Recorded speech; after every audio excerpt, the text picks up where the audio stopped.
Hey, everybody. Good to be with you. So glad that we can check in here for another late night conversation. Yeah, so let's do it. Let's have another chat. Spoken of the American century. I say that the century on which we are entering can be and must be the century of the common man. A radical redistribution of economic power. I mean, we know that racism is just a byproduct of capitalism. Everything would be all right if everything was put back in the hands of the people. We need a government that will make sure Americans are taken care of and organize the economy to serve the people, not the profits of a wealthy few. We now have the techniques and the resources to get rid of poverty. We got to start getting out there with the people. Get out of the movement and get to the masses. We need a government of action.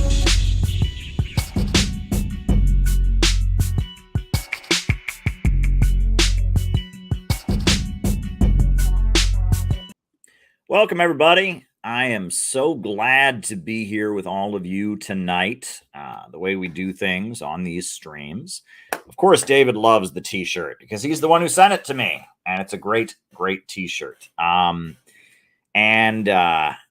the way we do things on these streams is first I give my opening remarks, whatever it is I'm planning to talk about. Then from there, we do a roll call where I call you all out as I see you, names and locations. We find out who is on the other side of the camera. And then after that, I answer your questions for the remainder of the show.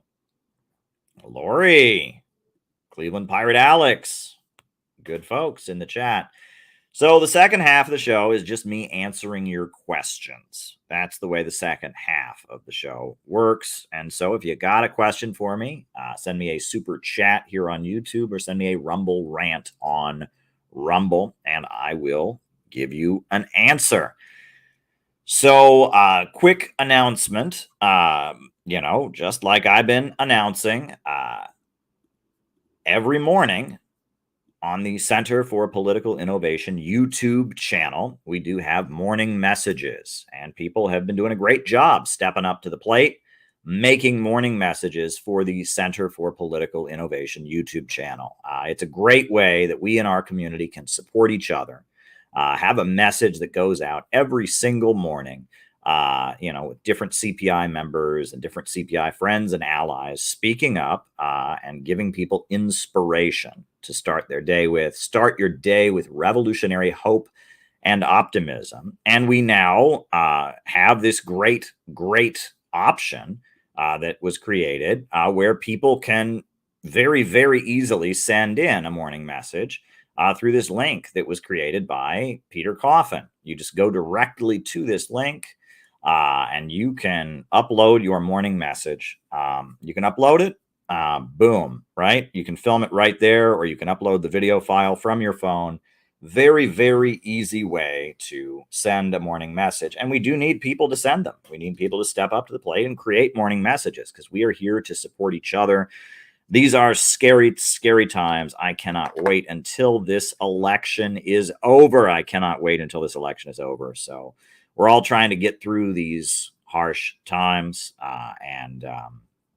The Center for Political Innovation exists. So those of us with anti-imperialist sentiments can pull together and do the work that needs to be done and build the network of people that needs to be built.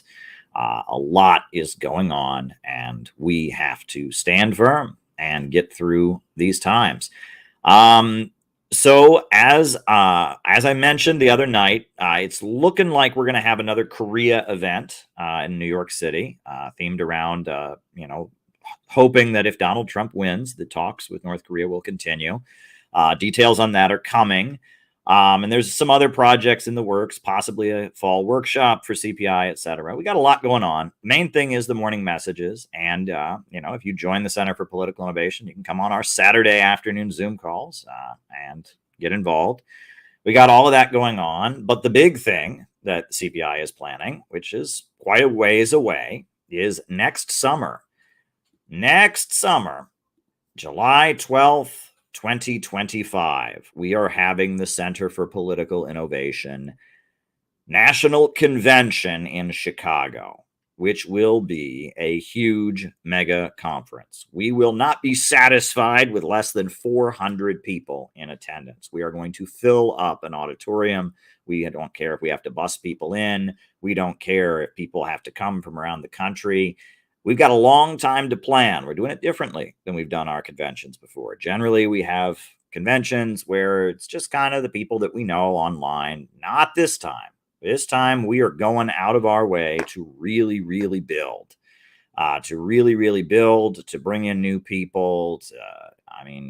We are doing something different this year. July 12th, 2025 in the Chicago area, we are going to have an all-out anti-imperialist mega conference. That is what we are going to do. And so keep your eye on that. That's obviously a long way away, and there's a lot that has to happen between now and then.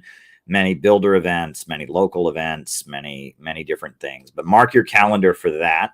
And there's some exciting developments with CPI. We have a timeline going on. And I mean, a lot of exciting things are happening, but we got to get through this election nightmare first. We've got to get through this election. So hold your breath, hold your horses. Let's get through this election. And once this election's over, we have a chain of things that will swing into effect. We'll have a proper orientation based on who wins the election, and we'll go from there. So very, very exciting developments. Tune in for the morning messages every morning. Send in a morning message to support other members of our community if you can. Great way to do it.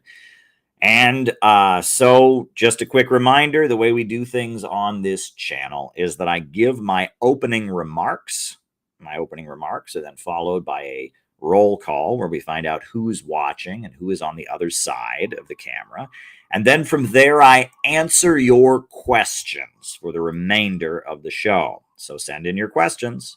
Send me Rumble rants on Rumble or send me super chats on YouTube, because that's the way I answer your questions. So let's keep that in mind. And I'll just jump right into my opening remarks for tonight. The Uhuru verdict was yesterday. It was not as bad as it could have been. And it was a real victory that they were not found guilty of being foreign agents. But there's this weird conspiracy conviction, but they are confident they can defeat that on appeal. We still have a lot to do. We need to make sure that Chairman O'Malley and Penny Hess and Jesse Neville don't do any jail time over this conspiracy conviction that makes no sense in regards to, as we went over last night. We're keeping our eye on the election, and you all know where I stand, right? I think that Kamala Harris is the main danger. And that Donald Trump is a mixed figure, that certainly plenty to criticize in his first term, but we will be in a much better situation with him in office, despite all of his flaws, than we would be with Kamala Harris. That is my position. I've updated you on our organization and where we're at. And tonight, I just wanted to remind you all how important it is to remember what motivates us and why we are doing this. I got to tell you, the reason I'm doing this is because I believe in it, because I feel it in every ounce of my body, and because I am motivated by great feelings of love. I'm being completely honest with you. I do this because it is rewarding not just to win, but it's rewarding to struggle. And I enjoy this. I enjoy writing. I enjoy researching. I enjoy making friends and comrades. I enjoy debunking and exposing the lies. I enjoy building community and bringing people together. I enjoy getting to know people and getting to understand them and understand their perspectives. I enjoy this. And you have to just enjoy it. You have to enjoy what we are doing. You have to enjoy doing what is right and living for what is right. And you have to enjoy it, because if you don't enjoy it, and if the desperation takes over, then it's going to impact your performance. I've noticed that in the past, the times where I felt desperate and urgent as I did things, I haven't been very successful. But when I feel confident and when I feel like I'm enjoying the ride, that is when I do my best work. And it's true. You never do good work when you're desperate. You never do good work when you feel that everything is on the line and, oh my God, this needs to happen. You do the best work when you love what you are doing, when you feel confident about what you are doing. That's when you do your best work. And I must say that I've learned a lot over the course of my adult life. I started doing communist activism when I was a teenager. I sold my first communist newspaper when I was 15 years old. And I've been doing all of this ever since. And I've learned a lot. And a lot has changed. And I've learned a lot.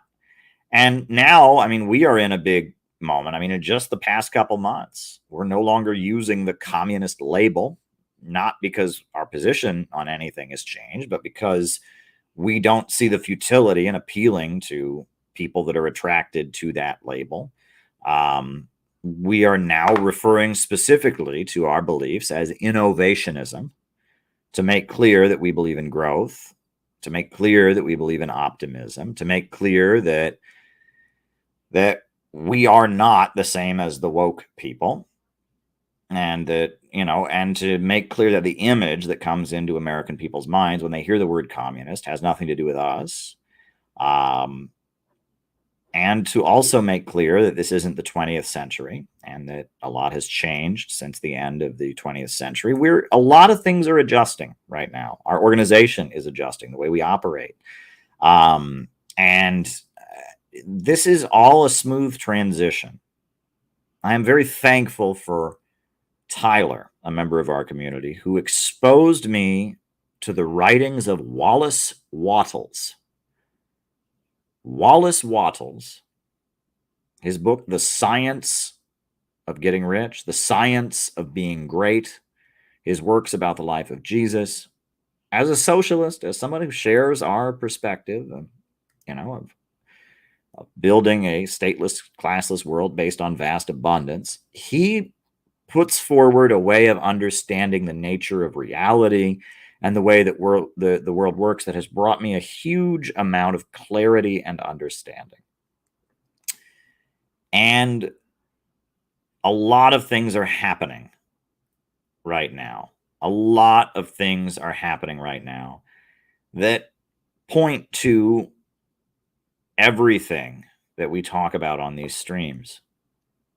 We were right about Kamala Harris. 4 years ago, I wrote a book about Kamala Harris. And that book was so disturbing that on the day Kamala Harris got the nomination, it was banned from Amazon. And that made a splash. I've been talking about Uhuru since the raid happened. We were the first organization to reach out to the Uhuru movement after they were raided. We had an event to support them, and we were down in Florida. I was at the courthouse, in front of the courthouse with Jill Stein. I was in Russia, and so was Noah, and so was Tom. We were in Russia. We got to speak with the Russian president, Vladimir Putin, at a very special session. Amazing. I mean, so many things have happened. I mean, we published a book about the Houthis, explaining their movement and explaining what the Houthi movement was all about, and who this group in Yemen that is shaking the world, what they're all about. We've accomplished so much in the past few months, and there's more in the works, right? In Los Angeles, I flew out to Los Angeles to have an event themed around peaceful reunification of the Korean Peninsula with Los Angeles Family Church. And it looks like we'll be having an event in October here in New York City at Manhattan Family Church themed around peaceful reunification of the Korean Peninsula.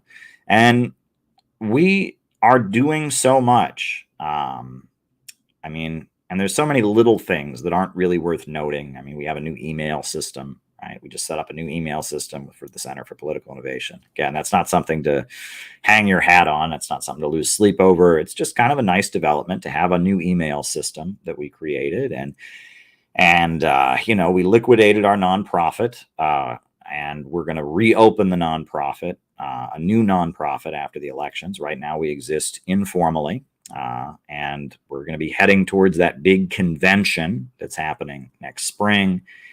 And I've made a timeline, and I've been talking with Peter Coffin, and a lot of things are happening, but we just have to enjoy the ride.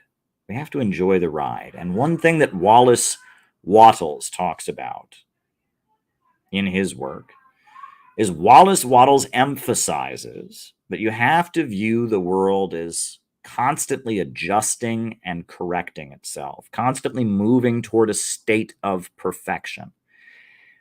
And everything is growing and maturing and working out its difficulties to get to a higher plane. You have to believe in historical progress. You have to believe in the advance of history. And you have to see the disagreements and the fights and the mistakes as simply errors being corrected, simply the march of history moving forward, simply getting closer and closer every day to that state of perfection. And if you can see it that way, you can say there's no setbacks. There's only adjustments. If you can say that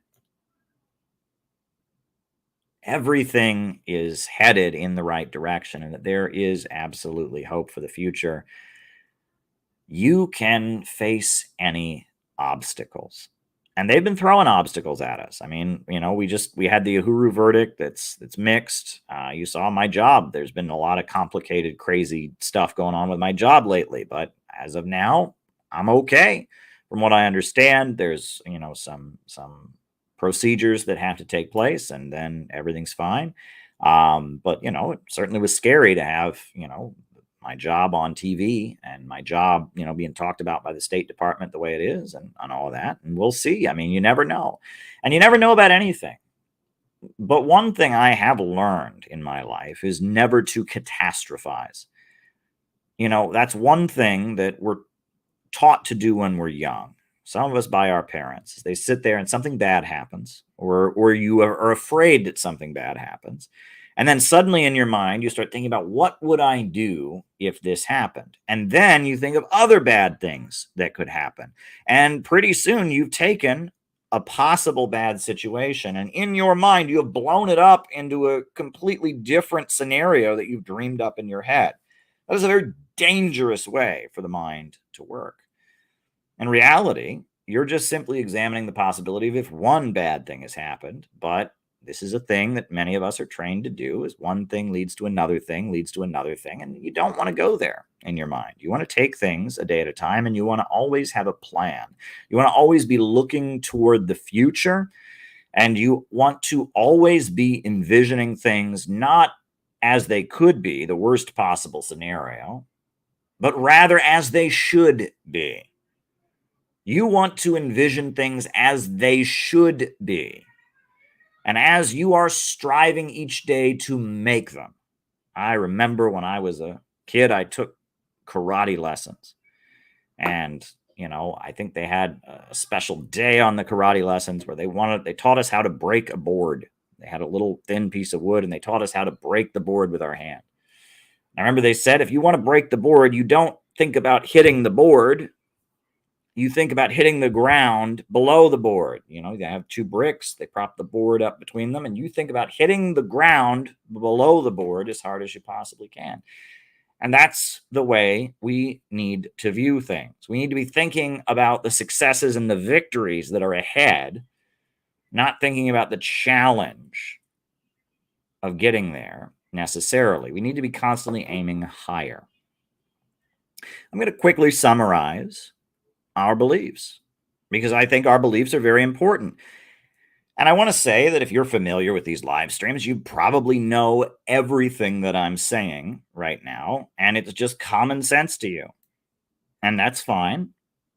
You should still listen to me, because it's not about you knowing it.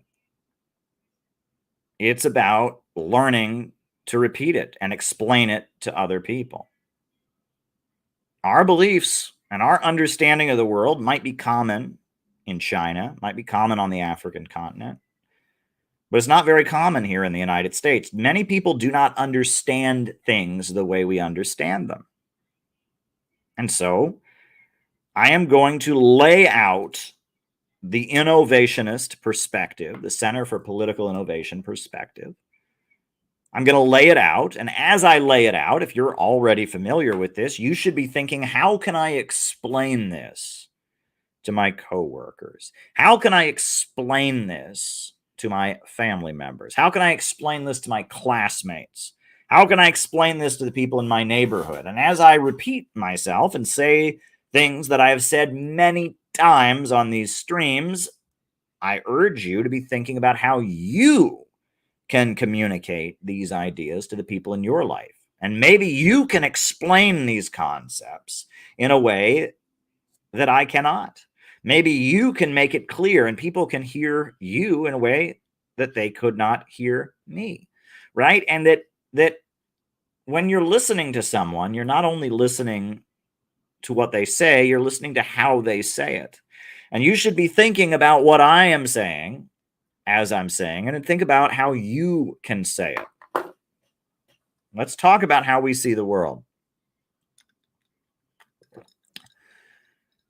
We'll start out by pointing out that human beings are unique. No other creature can do what human beings can do. Ants have been making their ant farms the exact same way for thousands of years. And beavers have been making their beaver dams the same way for thousands of years. And bees have been making their beehives the same way for thousands of years. But in just 5, 6, 7, 8,000 years, human beings have gone from hunter-gatherer civilization, living in caves, to space travel, to artificial intelligence, 3D printers, iPhones. We have accomplished what no other species has accomplished because we have something unique in our heads. The human mind is not like the lizard mind. It's not like the monkey mind. It's not like the donkey mind. It's not like the ant mind.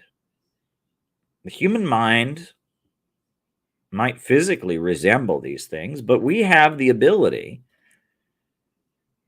to force the environment to serve us.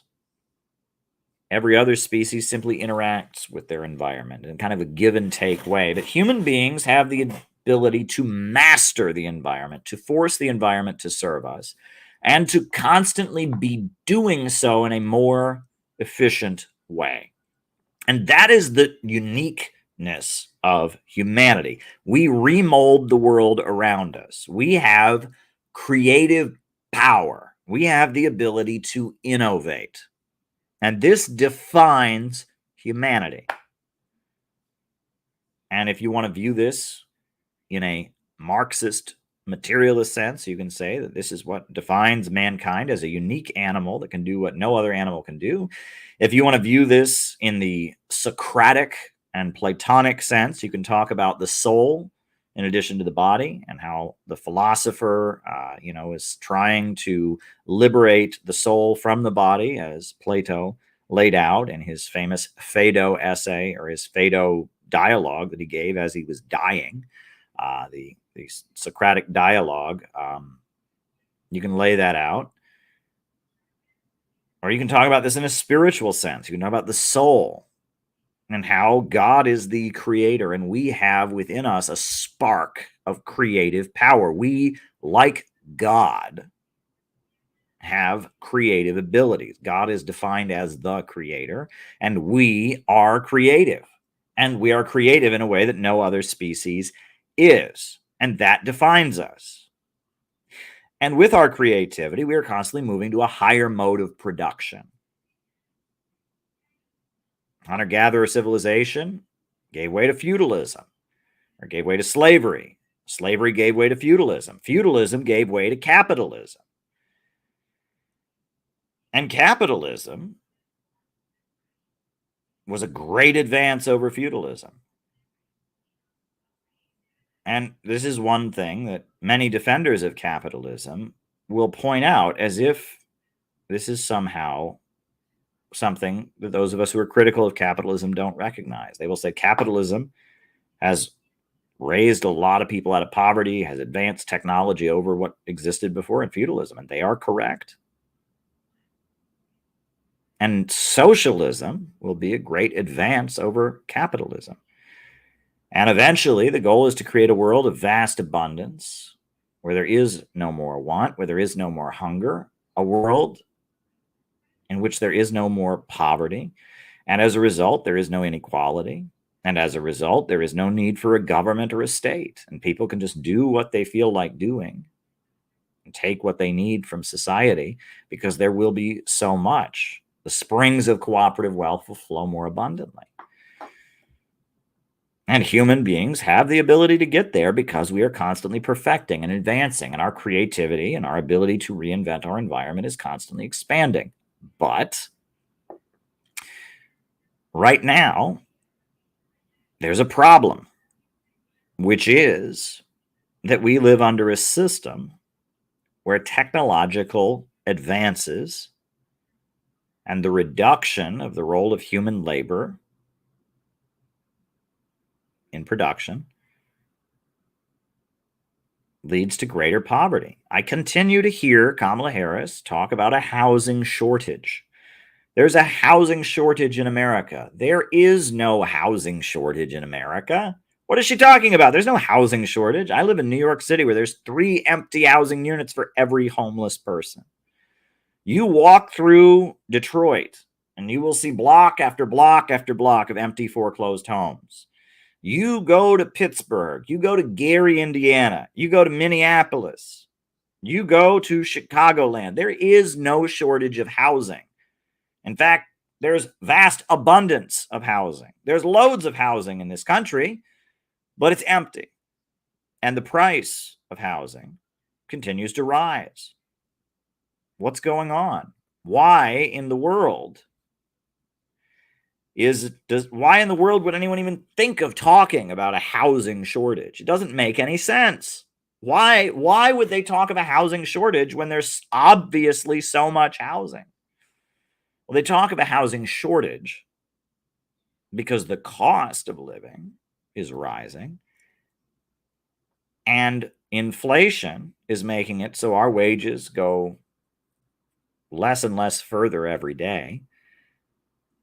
And even though there's housing everywhere, we can't afford to buy it. Why? Because, especially here in New York City where I live, there's all kinds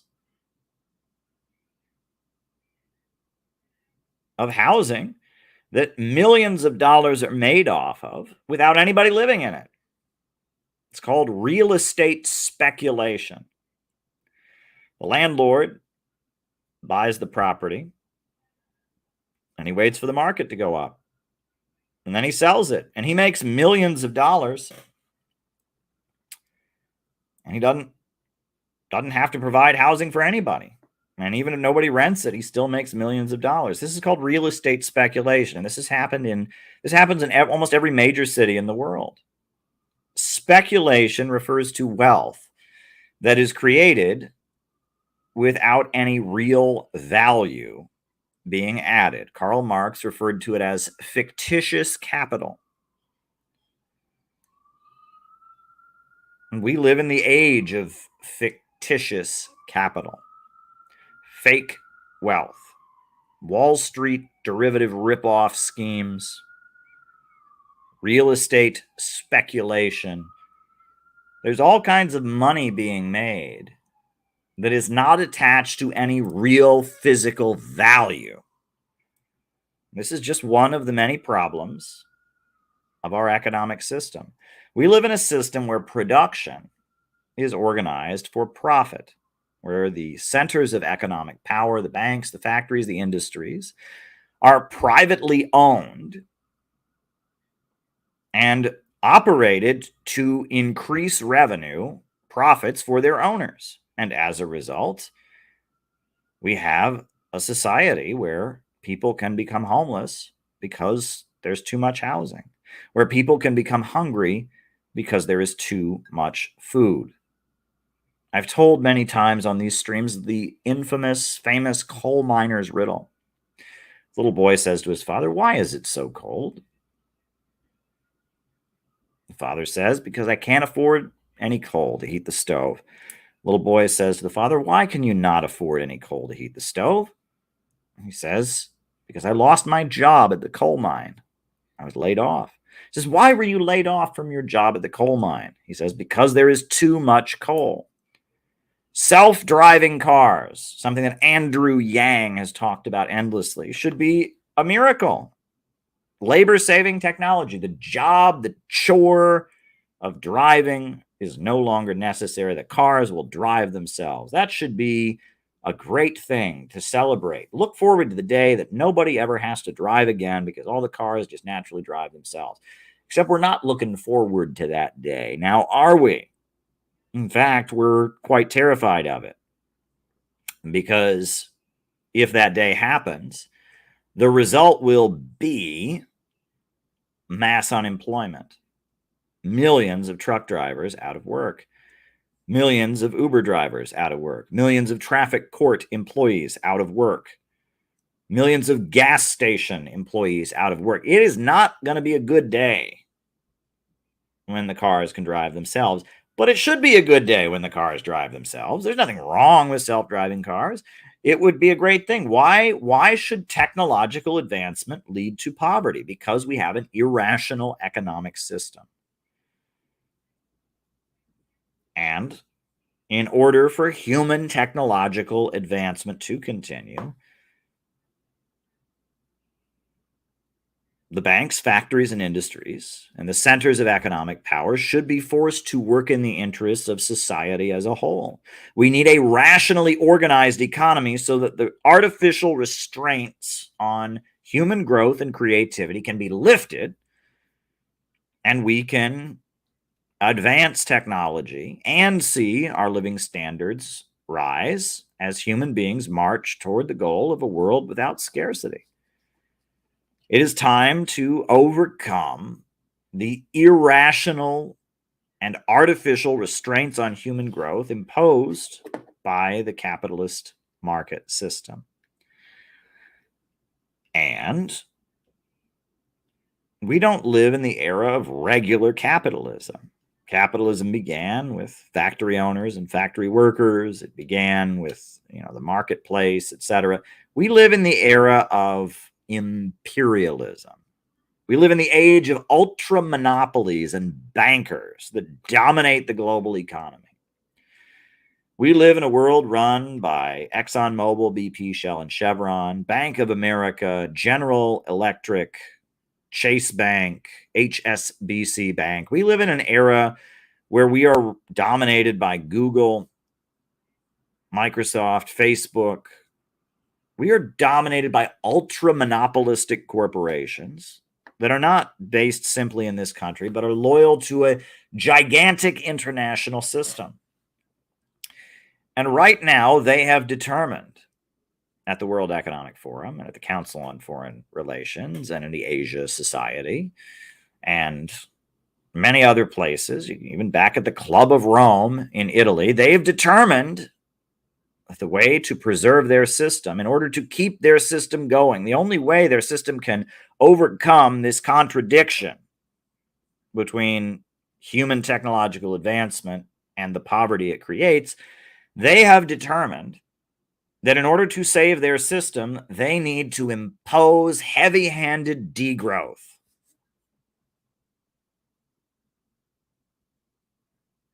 That is what they have determined is necessary to save their system.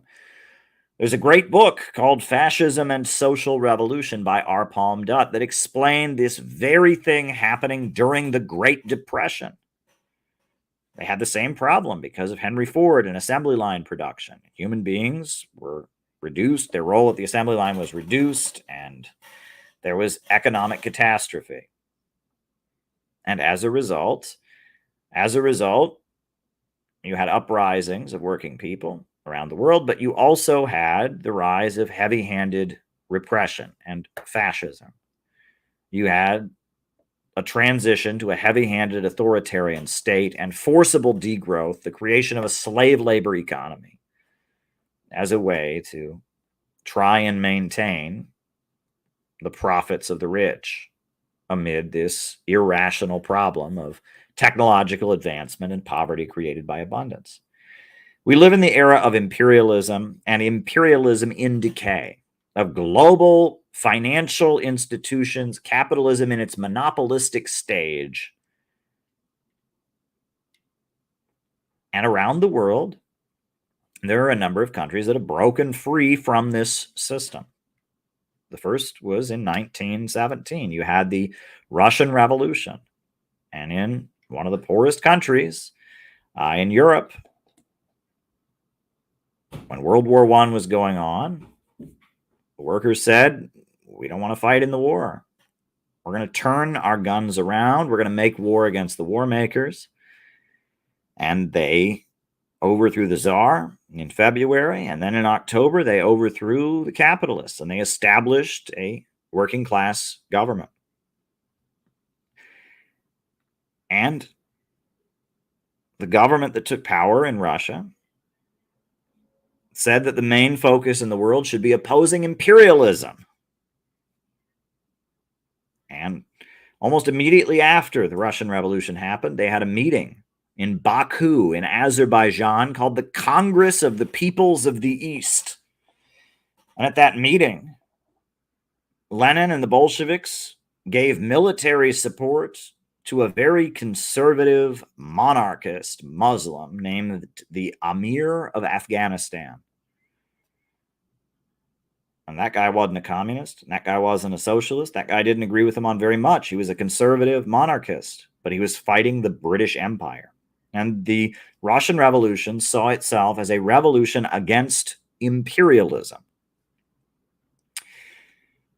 And when the economic crisis of the 1930s came, and as a result, you had the rise of Hitler and the rise of Mussolini and other developments leading up to World War II, the result was people around the world mobilizing to fight fascism. And out of the fight against fascism, you had a wave of anti-imperialist revolutions in Yugoslavia, in Albania, in the Korean Peninsula, in China.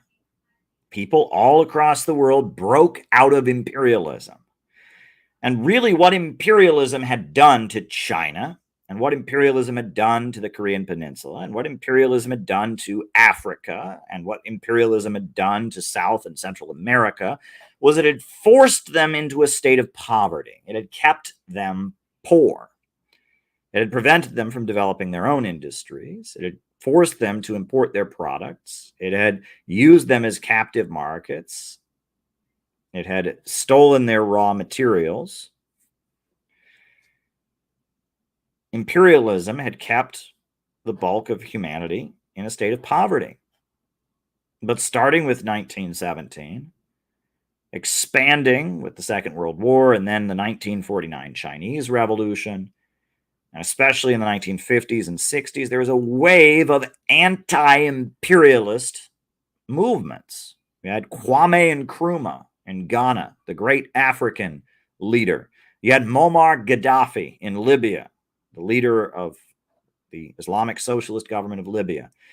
You had Fidel Castro in Cuba. Right? You had in Iraq and in Syria, Ba'athist Arab socialism. You had many different anti-colonial governments emerging across the world. And what did these countries do? They were under the domination of the imperialists, and they had a revolution to break out of the domination of the imperialists. And in order to begin to have economic growth, after ripping themselves free from the domination of the imperialists that wouldn't allow them to grow, what did they do? They moved towards socialism. They had the revolutionary government build industries and build hospitals and build schools and build highways and build power plants. And socialism is the main way that countries around the world that have been kept poor by imperialism have broken free. Socialism came into the world not where Karl Marx expected, in Germany and France and the Western European countries. Socialism came into the world in the most impoverished and underdeveloped countries because socialism was the only way these countries could break free. It was the only way that they could develop. And with the Chinese Communist Party in power, they built steel mills and power plants. They built a modern educational system, and they built their country up. And with socialism, the Soviet Union became a superpower that invented space travel, that fully electrified, that defeated the Nazis, that raised millions up out of poverty. With socialism, Cuba developed a healthcare system that is the model that many developing countries look to for inspiration. It's been praised. With socialism, Cuba developed a literacy program that they've exported all over the world to teach people in developing countries how to read. With socialism, Libya became the most prosperous country on the African continent, built the great man-made river, the world's largest irrigation system. With socialism, you saw the biggest elevated road in history built, the China-Pakistan Friendship Highway, developing these two impoverished countries, the 1960s, two impoverished countries, China and Pakistan, built a gigantic highway connecting them. And that highway lays the basis now for something called the China-Pakistan Economic Corridor, which is a huge, important moment of growth, jobs, healthcare, education, people rising up from poverty in Central Asia. It's a very, very important development. All over the world, because of socialism, and because of Russia, and because of China, and because of the anti-colonial revolutions that emerged, we've seen a new economy rising. And the Soviet Union fell. And that's a whole other conversation. And communism and socialism has changed a lot since the time of the 20th century. Most socialist countries have a very big market sector. They use the market to strengthen their overall planned economy.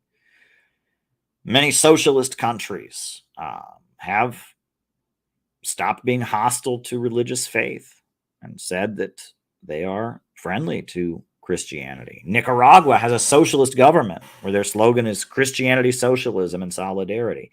Bolivarian socialism has emerged in Latin America, in Venezuela, also very religious and Christian.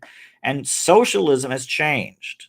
In Vietnam, with their socialist-oriented market economy, in China, socialism with Chinese characteristics, Bolivarian socialism in Venezuela and in Nicaragua, Ba'athist Arab socialism in Syria. They've got the axis of resistance centered around Iran in the Middle East. And you've got a whole new global economy that is emerging that is under the control of governments that have come out of anti-colonial revolutions. And this economy does not have that problem of technology creating poverty because they have central planning, because the state controls the corporations. I tell people that in America, the corporations control the government. And in socialist and anti-imperialist countries, the government controls the corporations. There are private corporations, but you have a government that comes out of a revolutionary upsurge of the people against colonialism and imperialism. And that government controls and forces the market to serve society overall. And ultimately, what is needed is for this imperialist order, this Western financial system, this rule of the world by Wall Street and London to come to an end. And instead, we need a government here in the United States that represents the aspirations of the American people, that represents the desire of the American people to see economic growth, the desire of the American people to build and construct and eradicate poverty and unemployment. We need a government of action that fights for working families. We need a government that controls the means of production, controls the banks, factories, and industries, and forces them to work in the interests of society overall, and unleashes human creativity and growth, and allows the next generation to enjoy a higher standard of living than their parents had, and allows the next generation to be full of innovators and creative people, that cultivates and trains the population to be smart, intelligent people who can go out and work hard and build a stronger country. We need a government of action to fight for working families. We need the American people to defeat imperialism. During the Cold War years, imperialism may have benefited the American people. We got some of the crumbs, but that's long gone. And now they are trying to save their system by imposing a low-wage police state, by forcibly degrowing and creating an authoritarian high-tech dark ages in order to preserve their system as technology moves beyond their narrow restraints.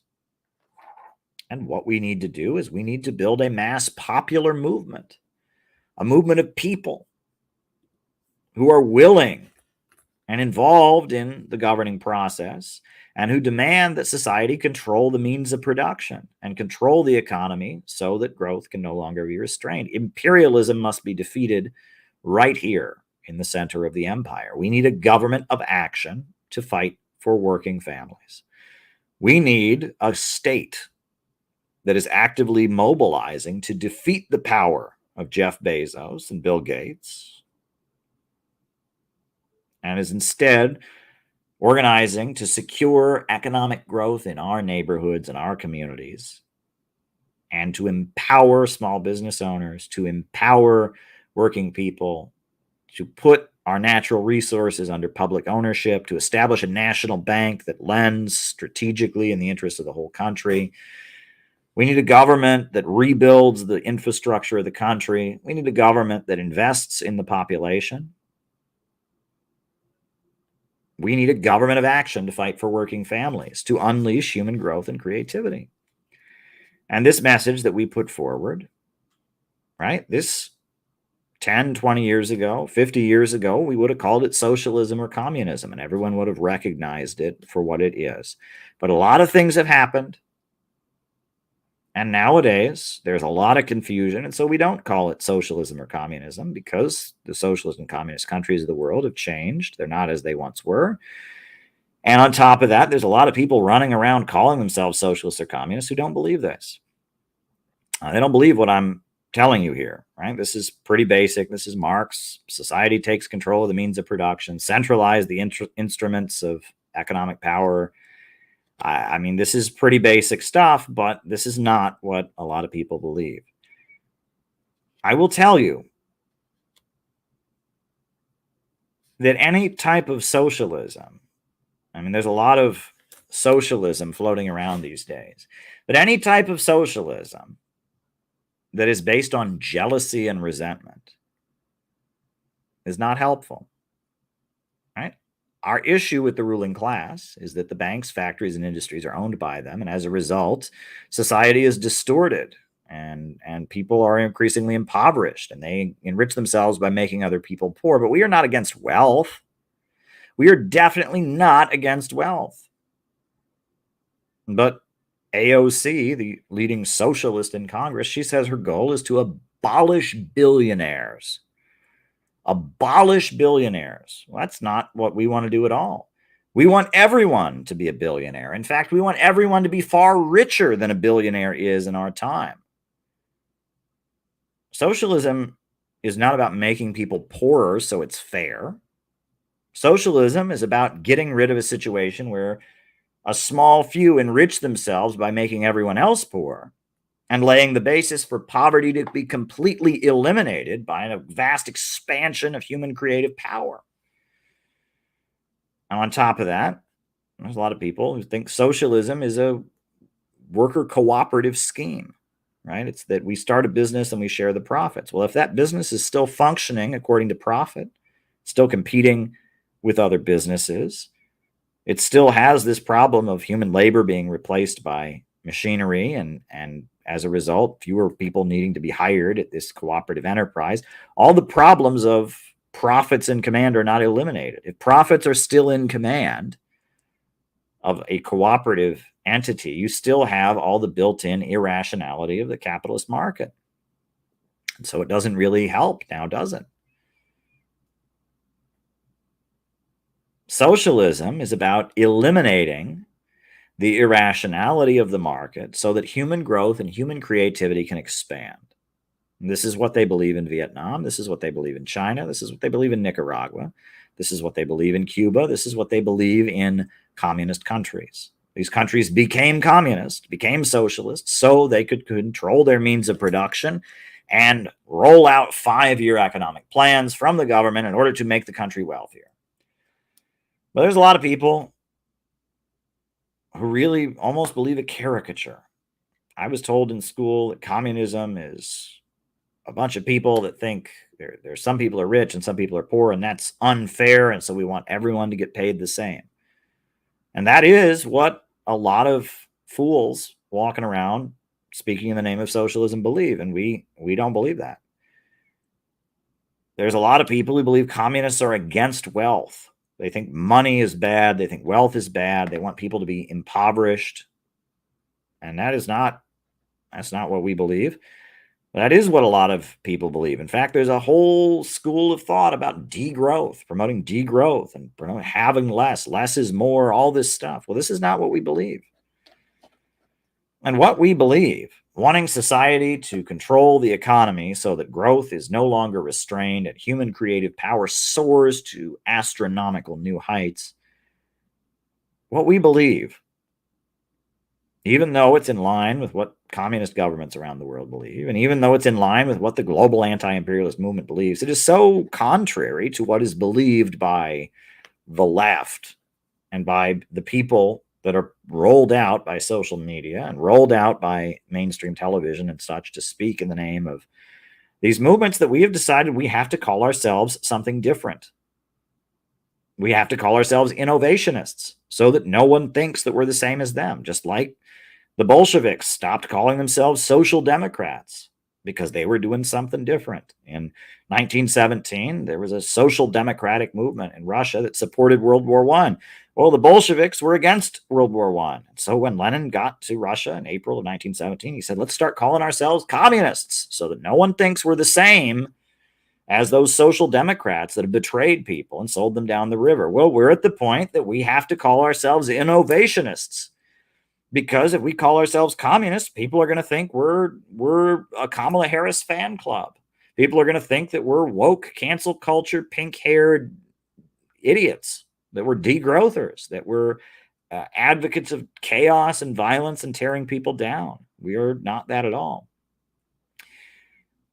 And that ultimately we must strive in all we do to put out not just a correct political message, but a spiritually sound message. We should be making people feel good about themselves. We should be making people want to work harder to see life get better. We should be connecting with people, helping people to love themselves, love their communities, love their families, love their friends and neighbors. We should glow with happiness everywhere we go. We should be smiling all the time. We should have people want to be around us because we are laughing and joking and making them feel loved whenever they're around us. This is really important. We should have a glow of hope and optimism and light come out of us. We should not be combative, negative people. We should not be hateful, condemnatory people, calling out other people, condemning them. No, we should glow with optimism, glow with hope, glow with love. We should be putting out a vibe into the universe that makes people love to be around us, and also makes people feel inspired to unleash their own abilities, to go and create and build and construct. We should make people feel stronger and more confident. We should make people feel safer and more comfortable. All of the vibes that you get from one of those Palestine rallies that you see, where they're chanting, F you, and they've got their faces covered up with masks, and they're all dirty and angry. Even though I agree with the cause, I'm critical of, I don't think the USA should continue supporting Israel. the vibe that comes out of those rallies is everything that we're against. It's negative, it's destructive, it's hostile, it's unfriendly. That's the exact opposite of the vibe that we should be putting out. We should be making people feel happy and full of love and inspired and want to be part of what we're doing. We may get angry at some points. We may get shrill. We may get fired up. We may have to argue with somebody at some point, but that should not be what people think of us. People should think of us as innovationists, as people that are creative, as people that are inspiring. And we should be helping everyone in our ranks to find their own creativity.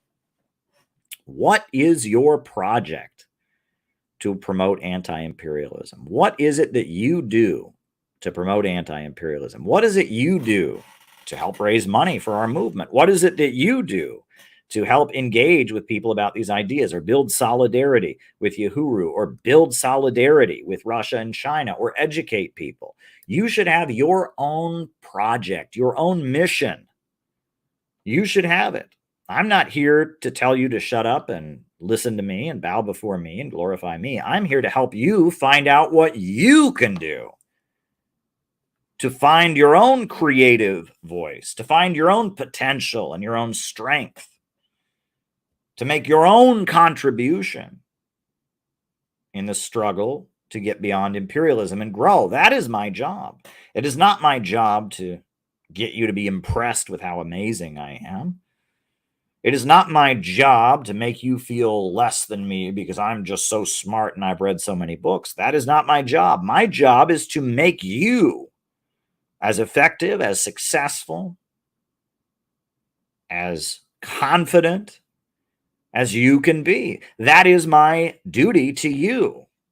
If I am going to take on the responsibility of building the innovationist movement in America, it is my duty to you to utilize what I know from my travels around the world and my studies and writing all these books and engaging with things. I should maximize what I know in order to work for your benefit.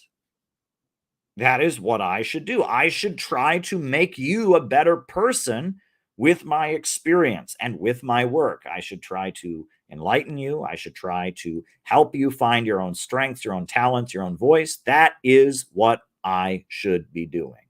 And that is what I am striving to do. And I view this movement as a journey of self-discovery and self-improvement for all of us. But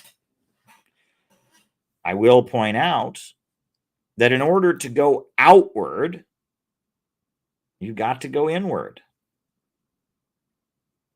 The fact that you're here, there's 129 people watching this right now. The fact that you're one of those people, there's millions and billions of people in this world, but of all the people in this world, you're watching me right now. And I don't know why that is. And I don't have to know. I'd like to know. It might help me make better content and all that. But you really need to know, why are you here? What is it about anti-imperialism and our message of innovationism that inspires you? Why are you here? You need to dig into your own motivations. What do you want in this world? What do you long for? What would bring you fulfillment? What are your fears? What are your anxieties? What damage do you carry with you? You need to know yourself so that you can know others and interact with others more effectively. And you need to be aware of the subconscious triggers and fears that you might drag along with you that could get in your way. And that in order for you to be as successful as you can be in your life, successful at your job, successful in your friendships and your family, successful in your community, successful in promoting anti-imperialism, you need to do some psychoanalytic work. You need to examine yourself, your own motivations. You need to know your ego and your superego and your id. You need to be aware of what lurks in your subconscious mind. And that can be dangerous territory for some people. Some people are very afraid of that. But if you're very afraid of it, that means you really need to do it. Because it means that there are some real hurdles you need to overcome. We all have insecurities. We all have fears. We all have trauma and baggage. And we all have potential. And I believe that you have potential. If you're watching this on Friday night in September 2024, I think you have great potential. You could be watching football, baseball, soccer. You could be watching, Walker, Texas Ranger rerun episodes on cable. I'm sure they're on many different channels. You could be watching anything, but you're listening to me. That means you have great potential. This message speaks to you on some level.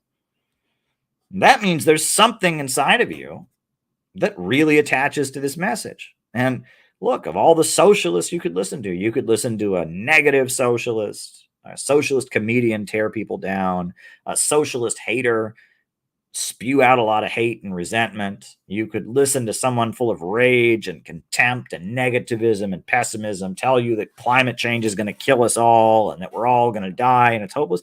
But you didn't go and listen to that. You came here to listen to me.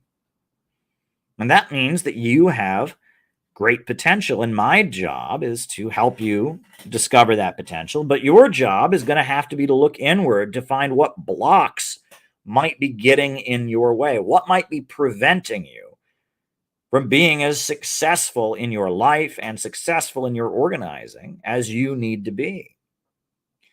So there's many layers to what we are doing right now, right? We are on a journey of self-improvement. We are building an anti-imperialist movement. We are pushing optimism and hope in a world of darkness. We are developing a network of people who can raise awareness and build and rely on each other and build up the anti-monopoly coalition that is needed to roll back the power of the low-wage police state and the march toward World War III.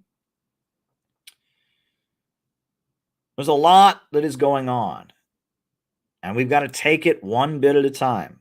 I wish that we could climb the mountain and slay the dragon and declare victory and marry the princess all in one day. But that's not how the universe works. Things, you have to crawl before you can walk. You have to walk before you can run. You have to run before you can ride a bike. You have to ride a bike before you can ride a car. Drive a car. There's many layers to all of this. But I think that we're doing it one step at a time, and we're doing it with love, right? We are bonded together by the special bond that we have. There's people in this chat who've been watching me for 6-7 years now. And they just keep coming back. And I've changed a lot in those 7 years. I've learned a lot. I've developed a lot. I've made mistakes. I've learned from those mistakes. I've gotten stronger. I've questioned different things. I've learned a lot. And I want you to learn with me. And I want to improve my ability to lead you along. And I want to expand the great project called the Center for Political Innovation. And innovationism is the new stage of our organization. Let's forget about trying to own the word communist. Let's forget about trying to own the red flag and the hammer and sickle and the leftover baggage of the 20th century.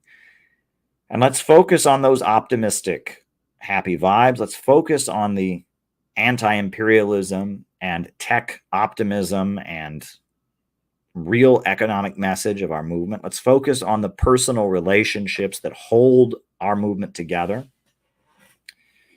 We're not just here to talk at people. We're here to build. We are here to construct. We are here to advance. And we are part of a block of the country. There are people in the government, believe it or not, who more or less agree with us. And maybe they don't agree with us on everything, but I'm telling you, there are people within the government who realize how dangerous Kamala Harris is. I wrote a whole book about it, about why Tulsi Gabbard lashed out at Kamala Harris. There are people within the government that realize that World War III with Russia is a very bad idea. The fact that Donald Trump on the debate stage felt safe enough to say that he did not want Ukraine to win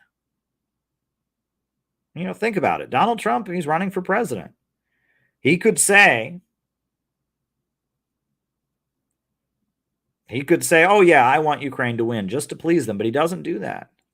Why doesn't he do that? Because he doesn't need to. Because there's enough people in the country who don't care about Ukraine, who aren't concerned about, joining this stupid crusade against Russia.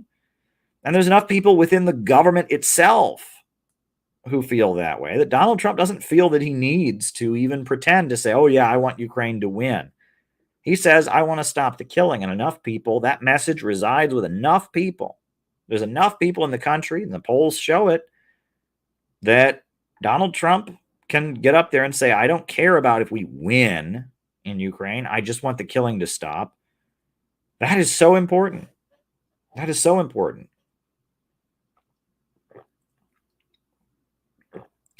We are on the right side. We're on the right side, and I'm proud of all that we've accomplished.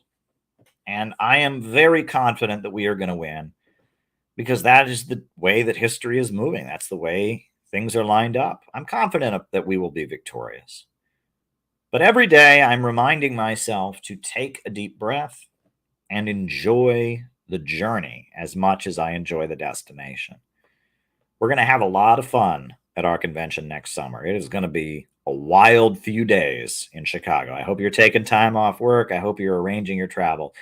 But we're going to have a lot of fun at our Korea event in October here in New York City. We're going to have a lot of fun at the workshops that we do in the Midwest. Dates to be determined, possibly in October. We're figuring all of that out. We're going to have a lot of fun.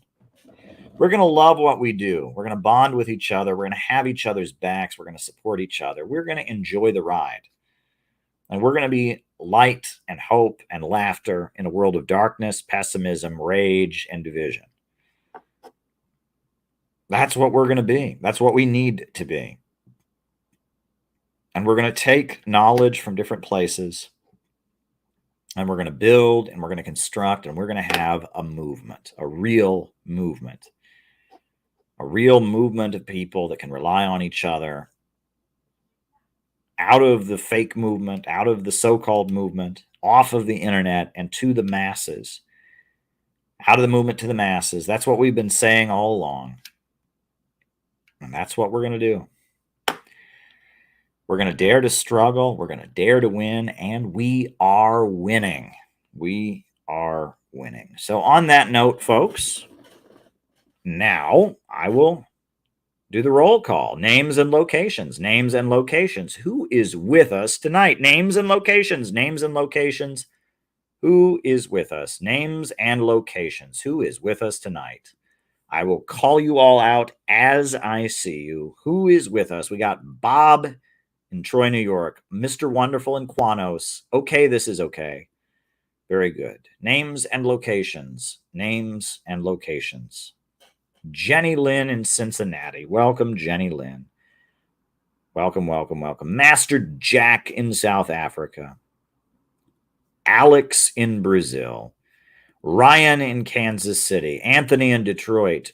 Kingfish. Huey Long in the South. Diana in Orlando, Florida. Very, very good. Good to have you with us. Names and locations. Names and locations. April in Salt Lake City. Philip High in Brooklyn. David Fox in Bendigo, Australia. April and Chris in Salt Lake City. Abel Malcolm in Wisconsin. Rachel in Winder, Georgia. Welcome, Rachel. Balthazar in Oakland. Carson, California. Cleveland, Ohio. Dustin Schlesinger. Conrad in Poland. Danny Duchess in County, New York. Welcome, welcome, welcome. Gabby out in Chicago. Welcome, Gabby. Watching from Aurora, Colorado. Mo 1917. Earl School. All right. Alex and Susan from Montreal, Quebec. Yukon, Canada. Yukon, Canada. Patrick in Maine is with us. Daniel in Germany. Bochum, Germany. Yes, Chicago. Very, very good. Very, very good. Names and locations, folks. Names and locations. I will call you all out as I see you. Names and locations. Names and locations. Anybody else? Names and locations. I will call you all out as I see you. Yes, I am glad to be with you tonight. Oh, Matthew Wilson in Vermont. Welcome, Matthew. Looks like you got a slice of cake there. All right. Names and locations. Names and locations. All right. Well, I have said I will answer super chats and rumble rants, and I will do that. Often I play music at this time on these streams, you know, and I feel like I would like to play some music on tonight's stream, but I don't know what music I should play. Right? I can't play anything that's like copyrighted. I can't play commercial music too much. I try to play folk music. So maybe, what could I play and not have a copyright issue, right? That is my concern.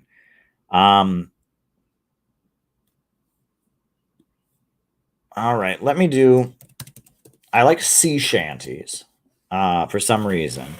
I like sea shanties. So maybe we'll play a sea shanty on here. Should we do that? A sea shanty?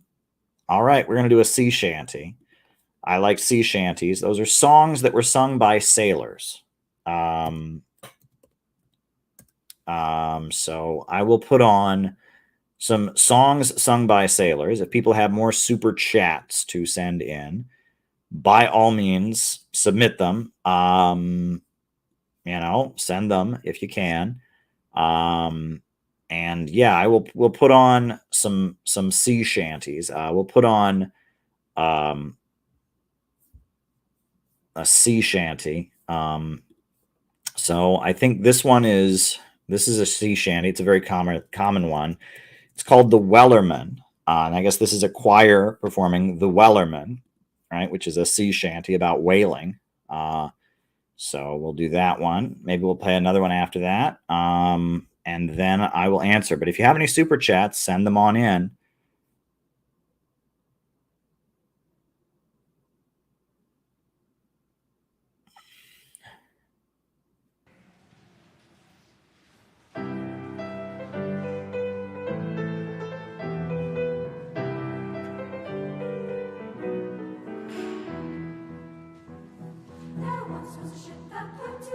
The name of the ship was a Billy of Tea. The winds blew up her bow and down. Oh, blow, my Billy boys, blow.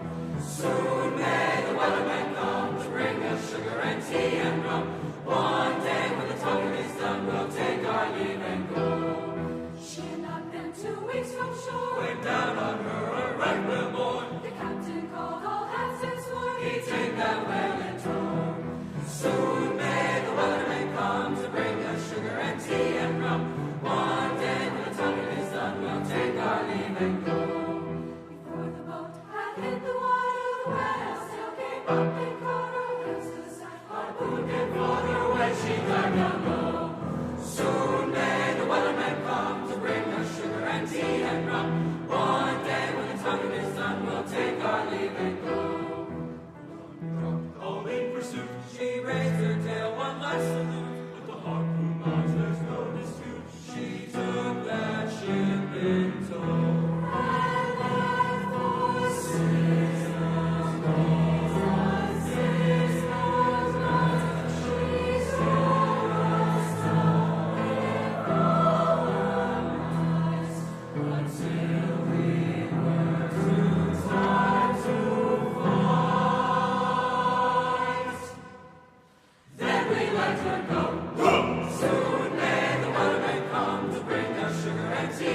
All right. And that was not the best version of that song that I've ever heard, but that should be good for now. But we'll do another classic sea shanty. What do we do with a drunken sailor? I have always particularly liked this one. Whoa, hold on. Wow, that was wild. All right. What do we do with a drunken sailor? Right? This is another sea shanty. I like sea shanties. They have kind of an upbeat tone to them. So this is what do we do with a drunken sailor?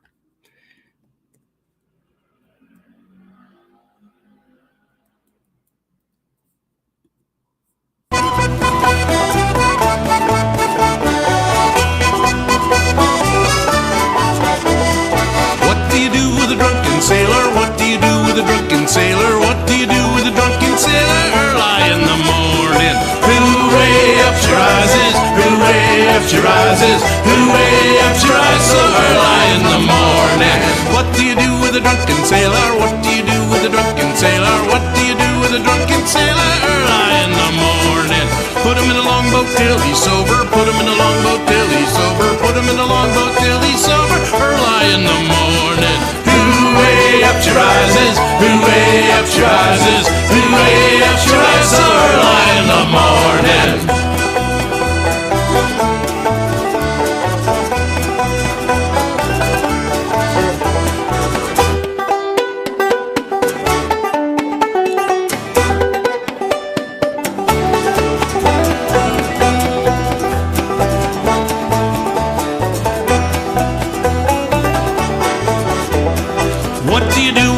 Sailor, what do you do with a drunken sailor? What do you do with a drunken sailor? Early in the morning, make him kiss the captain's daughter, make him kiss the captain's daughter, make him kiss the captain's daughter. Early in the morning, hooray up she rises, hooray up she rises, hooray up she rises, so early in the morning.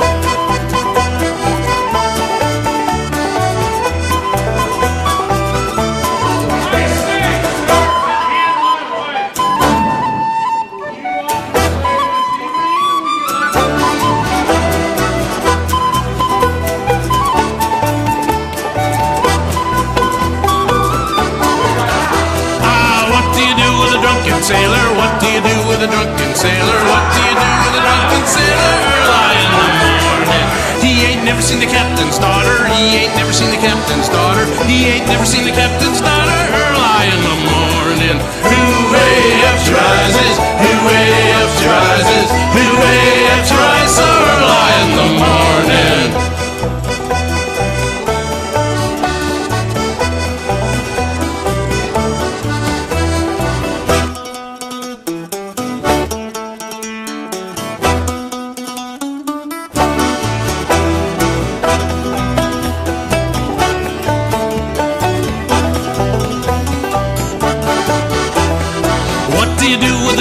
Sailor, what do you do with a drunken sailor? What do you do with a drunken sailor? Early in the morning. Shave his chest with a rusty razor, shave his chest with a rusty razor, shave his chest with a rusty razor. Early in the morning. Hooray up she rises, hooray up she rises, hooray up she rises, so early in the morning. All right, so one more. And then I will answer your questions. I see people have kept their questions rolling in, and that is appreciated. So this is called Old Maui. All right, this is a classic sea shanty called Old Maui.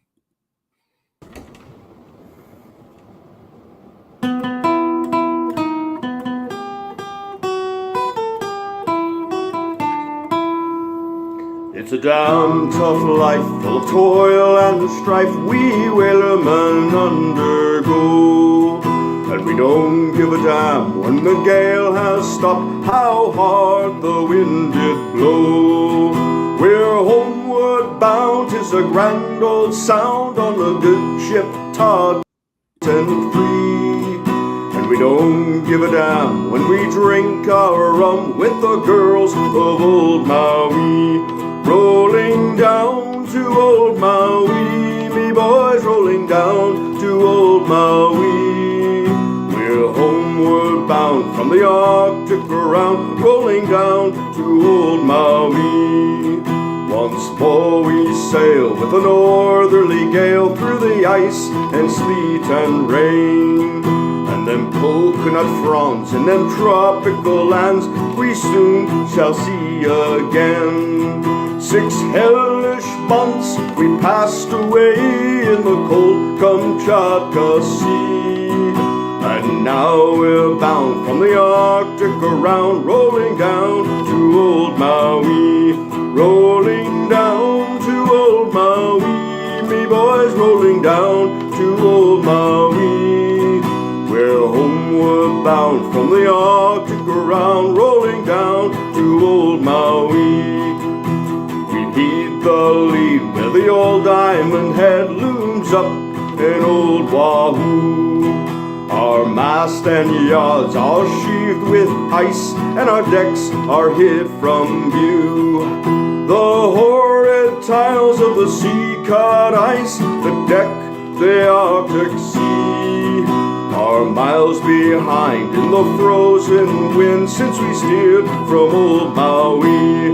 Rolling down to old Maui, me boys, rolling down to old Maui. We're homeward bound from the Arctic around, rolling down to old Maui. All right. So I see that we have a Rumble rant, and I'll answer the Rumble rant first, and then I will answer people's super chats. So if you have any more questions you would like to ask, by all means, send a super chat or a Rumble rant question. First question is by Doc Green for Peace out in Georgia.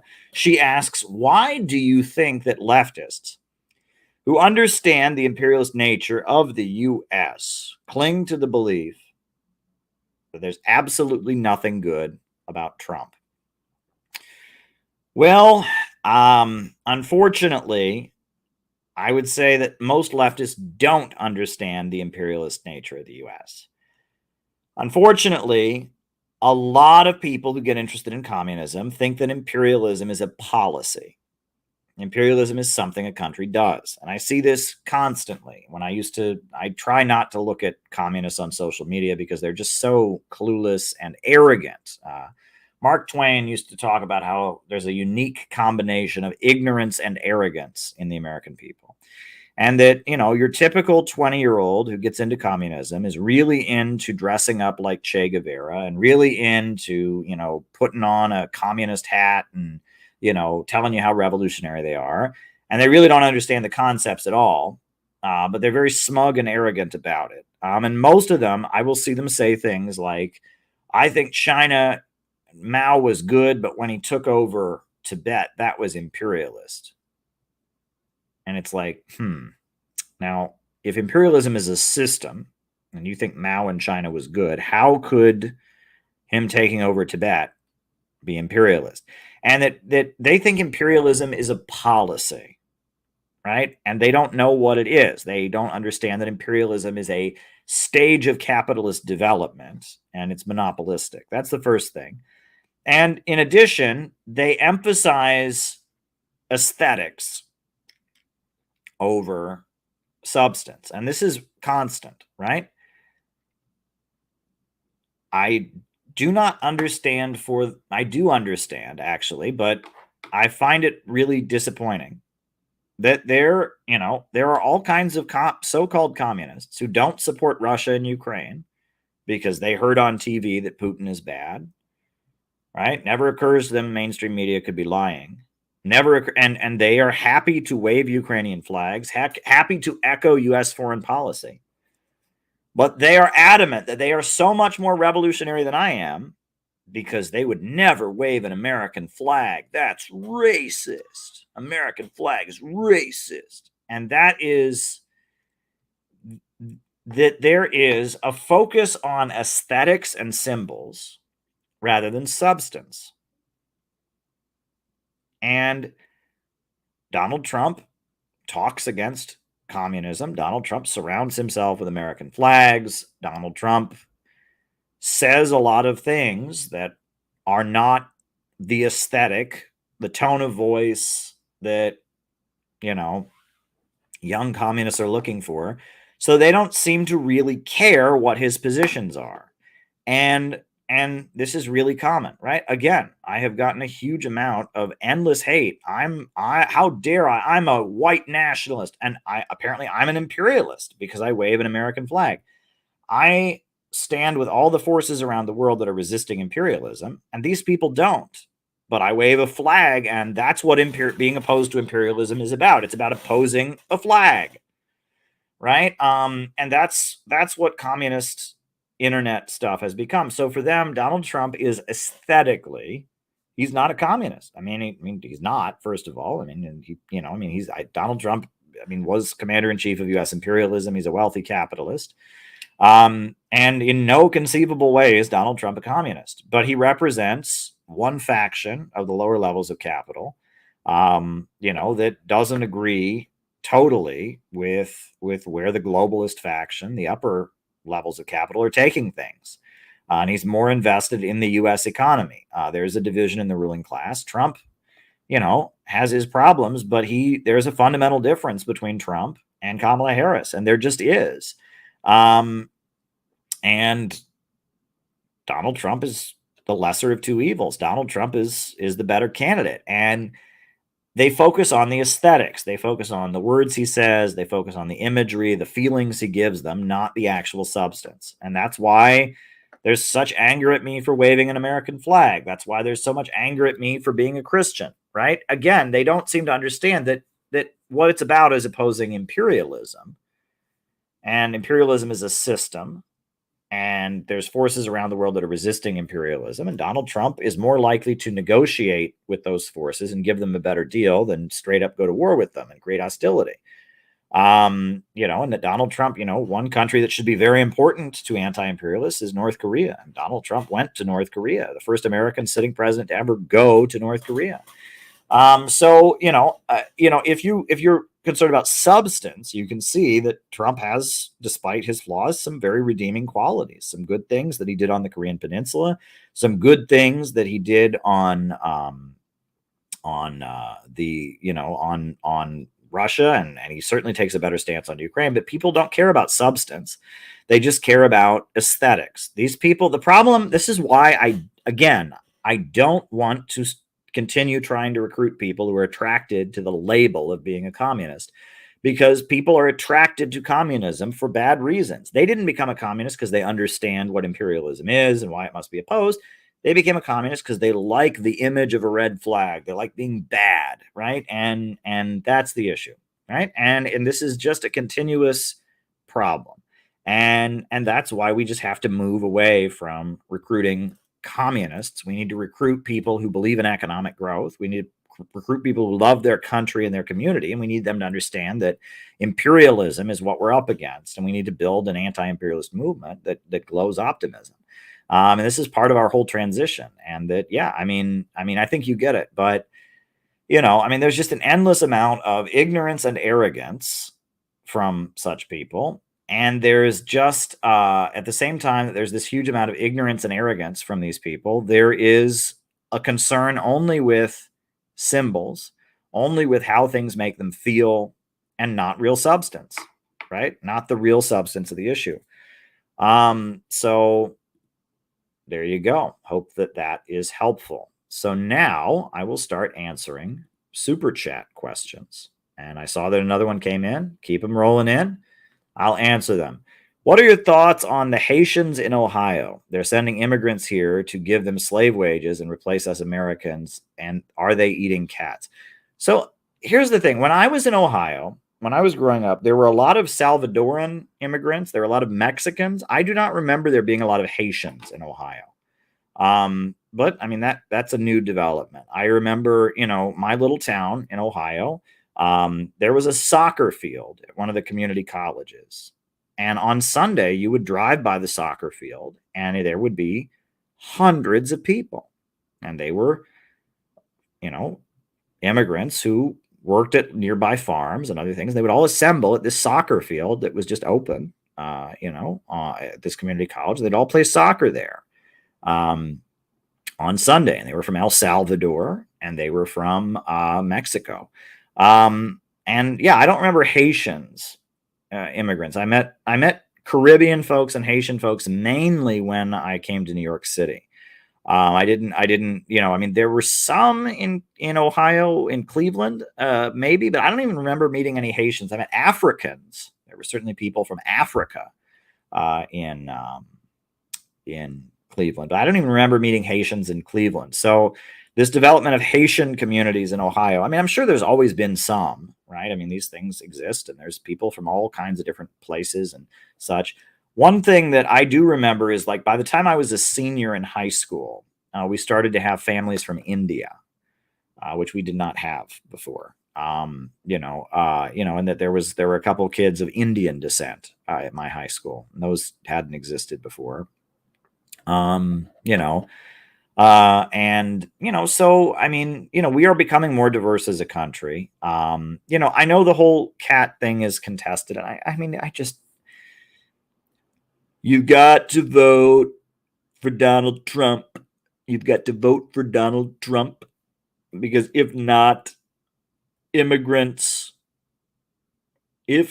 Kamala Harris will perform transgender surgery on illegal immigrants who are in prison for killing your puppy. And that's why you've got to vote for Donald Trump. I love Trump. I really do. I'm exaggerating. I mean, I appreciate Trump. I think he's the better candidate in this election. But that said, I mean, that's not the issue that I'm focused on. And, I mean, somebody ate somebody's pet and they're saying it wasn't an immigrant or it was an immigrant. I don't know. I don't care. I don't care. A Jimmy crack corn and I don't care. A Jimmy crack corn and I don't care. I don't care. Anyway, I mean, it's just stupid. I don't know. The whole thing, Haiti is not doing too well these days. There's a president who's illegal, who, didn't win the elections, who's basically a dictator imposed on the country. There's people in the country protesting and rioting against him. The USA is propping up, the USA is propping up, a government that's illegitimate in Haiti and is making the country poorer and poorer and poorer. Ramsey Clark, who I worked for, he represented Aristide, who was the elected president of Haiti, was removed by George W. Bush in a coup. That was very famous. I mean, there's a lot I could say about it, but I mean, did some Haitian immigrants somewhere eat a puppy or eat a cat? It's possible. I'm not ruling it out. Is that what I'm going to go to the polls and vote based on? No. Been seeing Venezuelans taking jobs for Uber Eats and DoorDash and Grubhub. I will say, the Venezuelan thing is a little bit weird, because Venezuelan opposition, people that oppose Maduro in Venezuela, have a special relationship with the Republican Party. Marco Rubio is a Republican member of Congress from Florida who is very, very, he's of Cuban descent. And there's the Miami Cubans, the anti-communists from South and Central America, and the Cuban exile community. They're a really important part of Republican politics in Florida, right? They're just a big part of conservatism in general, but especially in like Florida, they're a really, really big part of the Republican movement. So the fact that there's all these Venezuelan immigrants showing up in certain places and doing certain things, it makes me a little bit suspicious, right? And also, the USA doesn't just give visas to any Venezuelans, right? The Venezuelans who get into America tend to be ones that are at odds with Maduro. And on top of that, most Venezuelans don't want to come to America. It tends to be the ones who, again, are at odds with Maduro. So, I continue to see news stories about Venezuelan immigrants in New York City or Venezuelan immigrants somewhere doing something particularly outrageous. And I asked some questions. I'm like, that's odd, because, I know, I mean, but I don't know what's going on, to tell you the truth. I really don't know. And, the problem of mass migration is the problem of imperialism. It's the problem of these global corporations spreading their tentacles all over the world, creating one open international system, destroying the economies of countries around the world and forcing, that's the issue there. And that's why Haitians are suffering and trying to get out of Haiti. That's why there's dead bodies along the Mexican border every day. I mean, all of this is the decline of capitalism and imperialism. So, I mean, that's what I take from it. And I don't think that scaremongering about it is really the answer. And that's where I think Trump is the lesser of two evils. I think he should win this upcoming election. But at the same time, I am not,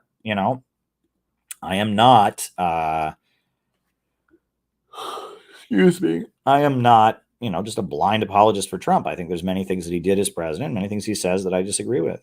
So there we go. Scott Ritter posted an excellent statement about Russophobia. All right, well, let's pull up Scott Ritter's statement about Russophobia. Let's pull it up. Let's pull it up, John. We'll pull it up. Is it a video statement or? All right.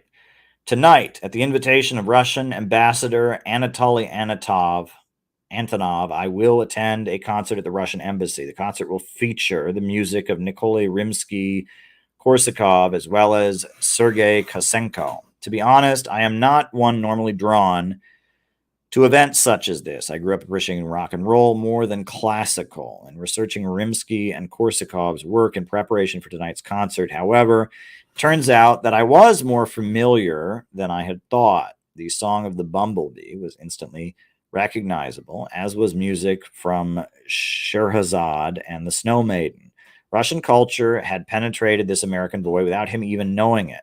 There was a time when America wasn't afraid of embracing and appreciating the culture of other nations. Van Cliburn's famous musical performance in Moscow in 1958, where he unabashedly played Tchaikovsky better than his Russian competitors, was proof that America could willingly embrace the beauty that wasn't made in the USA. We were confident enough in who we were and what we stood for not to be intimidated by the accomplishments of non-Americans. Today, the government takes umbrage over anyone who demonstrates an appreciation for Russian culture and heritage. I'm certain the FBI will be tracking my activities tonight with a combination of ignorance and suspicion, ignorant of all things Russian and suspicious of an American who would dare open themselves up to learning to appreciate Russian culture. The infection of Russophobia runs deep in American society today. Last time I checked, my country wasn't at war with Russia, and I, for one, would like to keep it that way. I believe in building bridges that connect us with Russia, not walls that divide us. I choose peace over war, especially in the nuclear era, where war between the U.S. and Russia would destroy humanity. I will attend tonight's concert to continue my efforts to disinfect America from the poison of Russophobia. And if my government opts to criminalize this mission of peace, so be it. If pursuing peace is a crime, I plead guilty. But it is not. The only guilty parties are those who would disrupt the work of the peacemakers like myself by weaponizing the American justice system. Well, thank you for sharing that with us, John. Great statement. Caleb, what's going on in your hometown in Ohio? Well, I called my mother the other day, and didn't seem like much was really going on. She told me about the church and what's going on at the church, how they're looking for a new pastor. They've got an interim pastor at the church my mother attends. She told me about how school is back in session, which is a big deal in a little town. That when school is not in session, when school is in session, it's a big deal. And I'm trying to think if there's anything else my mother shared with me about what's going on in my hometown. I mean, there wasn't anything about cats and dogs being eaten by Haitian immigrants. Apparently that was in Springfield, Ohio, and it wasn't Haitian immigrants, or I don't know. I'm not following it. But I don't know. I mean, when I was a kid, Orville, Ohio, which is where I'm from, it's where Smucker's jelly. There's 2 R's in it, not one. It's not Orville, like the name. It's Orville, right? Named after Judge Smith Orr, who was the justice of the peace who established the town. His last name was Orr. He was an Irishman. And they named the town Orville, not to be confused with Orville, which is a name, right? Orville is a name. That's an old-fashioned name of a man, Orville. But this is Orville, right? Got to be clear about that. There are 2 R's in Orville. And that's where I grew up. And, the Smucker's factory that was there when I was a kid is still there, and Smucker's is still headquartered there, but half of the production now takes place in Georgia. So it's not as much Smucker's production as used to go on there. There's a Smith Dairy plant, if I remember correctly.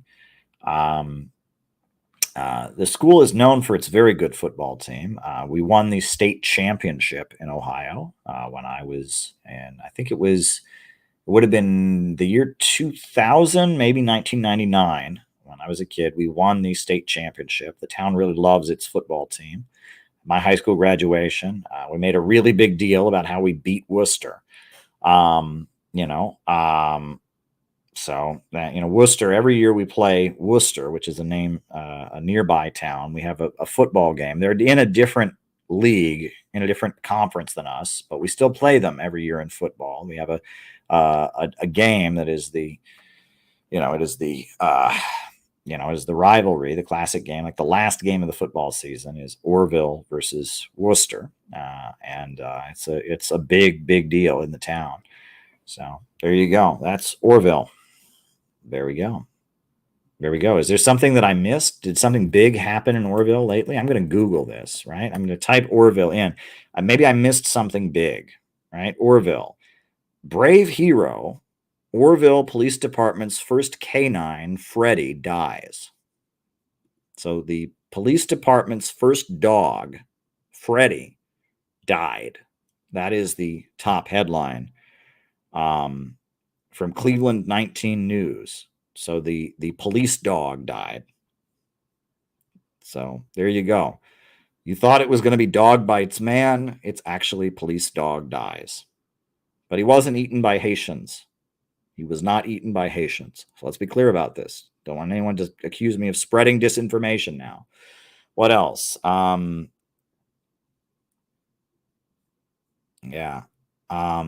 16-year-old suspected to be involved in post-threatening gun violence. Oh boy, some kid made a Facebook post threatening gun violence. God forbid. According to Orville Police Chief Corey Seiler, I did not know Corey Seiler was the police chief. I went to school with Corey Seiler. So there you go. Orville Police Chief Corey Seiler. The student claimed he shared the post from someone else and had no intention of causing harm. We're still trying to let kids be kids. There's a lot going on now to be safe. Well, apparently, there was a very scandalous social media post in the town. Think before you post on social media. Seiler urged the community to be mindful of what they share online. It's important to think before you post and be cautious about what you share, he said Friday morning. Any posts you see on social media, notify the police immediately. Well, there you go. Any posts you see on social media, notify the police immediately. So every time you see any post online, immediately call the police. You are going to be on the phone with the police 24 hours a day because I see so many posts. I'm just kidding. Anyway, those are the headlines about Orville. You asked me what's going on in Orville. The dog Freddy died, and a kid made a post on Facebook, and the police had a press conference about it. There was flooding on Thursday a month ago. There was some flooding a month ago. There we go. All right. That's what's going on in Orville these days. I will call them ASAP. There you go. But hey, you got to be proud of your roots, right? I mean, I a couple of years ago, I was driving to Chicago with a few friends, and we drove through Orville, and they were kind of surprised. They're like, "You grew up here?" I said, "Yes, I did. Yes, I did." One of the people I was riding with said, "I didn't really think that people really lived in towns like this. I thought that they were just kind of there." I said, "Oh, well, I guess you're wrong then. You found out you're talking to someone who did grow up in a town like this." So there we go. From this discussion, would you ever consider a live study on political economy and philosophy? Sure. Yeah, I'm open to that. we do a lot of different things on these streams. So yeah, I would be open to a live study on political economy and philosophy. That would be a very Marxist thing to do, right? That would be very, very stereotypically Marxist, but I would happily do it. Yes, yes, sirree, Bob, as they say. And we're going to have you on soon, David, to talk about labor unions. Thanks for sending me this shirt. As you can see, I wear it regularly. My best wishes. David is awesome. We ought to have you speak. If you can come to the convention next summer, we should have you speak as a representative of Australia and the workers of Australia. I think we should put you on the program, David. You're invited to be not just an attendee, but a speaker. So let's see if we can make that happen. All right. Ian said absolutely nothing. Ian Scott, he gave a super chat and it's appreciated. And we appreciate it, Ian. We do appreciate it. So there we go. All right. Total victory, or total Russian victory is inevitable. The KPRF, the Communist Party of the Russian Federation, is strong in the motherland. It is. And I've been there. I've been to the headquarters of the Russian Communist Party. I met Zhuganov, Gennady Zhuganov, and Pavel Grudinin during the 2018 elections. I was embedded with the Communist Party, and I was at their headquarters on election night. The Communist Party of the Russian Federation is a very large political party, has a lot of influence. It's also a very Christian party. Zhuganov is a Russian Orthodox Christian. And there's a wide variety of views in it. There are traditional Marxist-Leninists, there's anarchists, there's social democrats. It's all over the place. It's a very big political party. It's the second largest party in the country. And I think the Russian Communist Party is, again, it controls a huge amount of territory and regions, and it's like a real political party.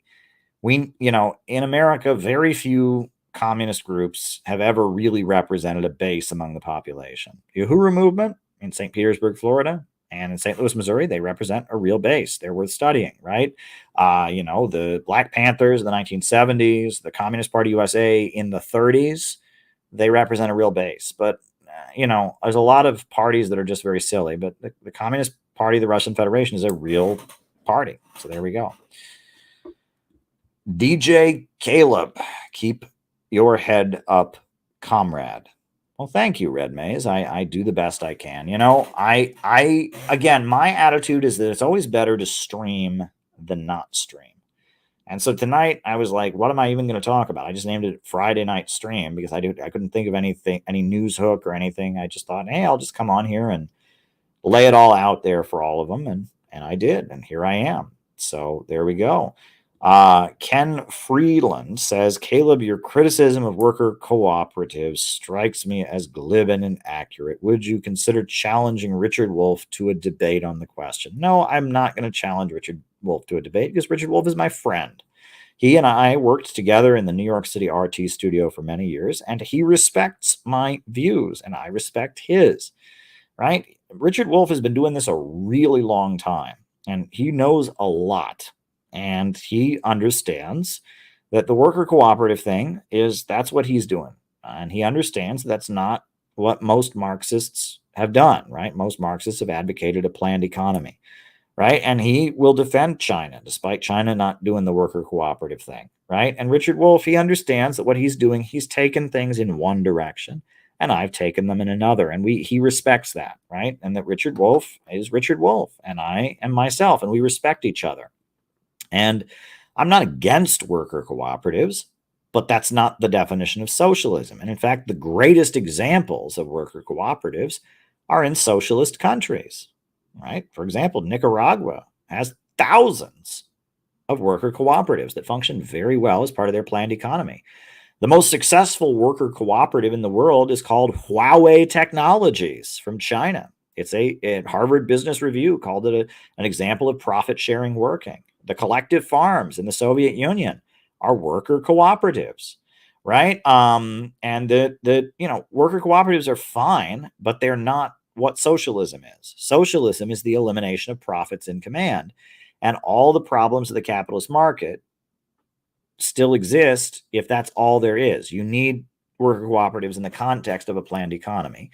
And the standard rebuttal to that, which I've had people come on these streams and make before, is they say, well, but if the workers are all co-owners, workers are nice people. It's mean capitalists who own the company. They do the bad stuff, not workers. And I'm sorry, that's not accurate. For example, one of the biggest problems with capitalism is that under capitalism, you only survive if you have a job in which a capitalist can hire you to exploit your labor and turn it into profits, and that capitalists are constantly trying to reduce the role of workers in production in order to make more money. Now, let's say that you work at a factory where there are 20 employees and everyone's equal in this worker cooperative, so you get 1/20th of the profits of that factory. Now, what if with technology, you could reduce it to 10 employees? Your pay would double because you'd be one of those 10 employees. And you say, well, they would never do that because there'd be social pressure to get rid of your coworker. Okay, fine. But people retire, people get old, people move on to new jobs. And so wouldn't you benefit if your factory could produce the exact same amount with 10 employees rather than 20?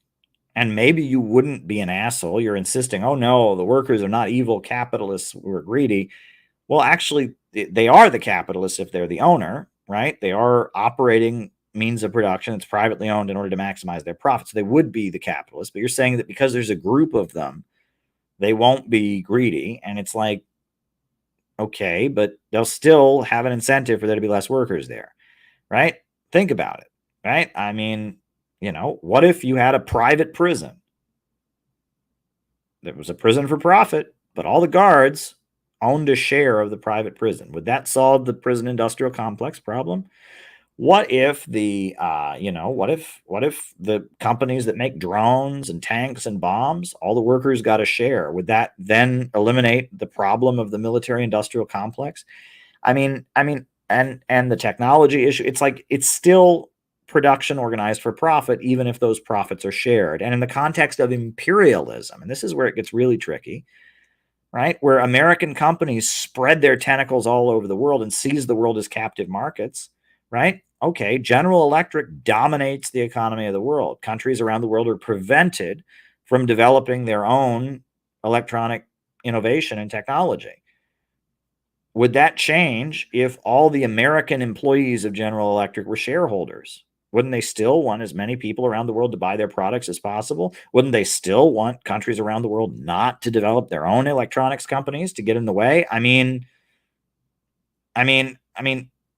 the issue with capitalism is profits being in command, production organized for profit. And when you reduce it to there's employee and there's employer, and that's unfair, that's part of it, but you're missing a huge amount of what Marx spent his life writing about. The problem of overproduction, which is not producing too much, which is the worker can't buy back what he produces. There's always more products created than there are wages paid out. Whenever I say overproduction, people go, oh, well, that's degrowth. And I said, no. I have to explain what it is. People always assume they know what overproduction is and that it just means making too much stuff and using up too many resources or something. That's not what overproduction is.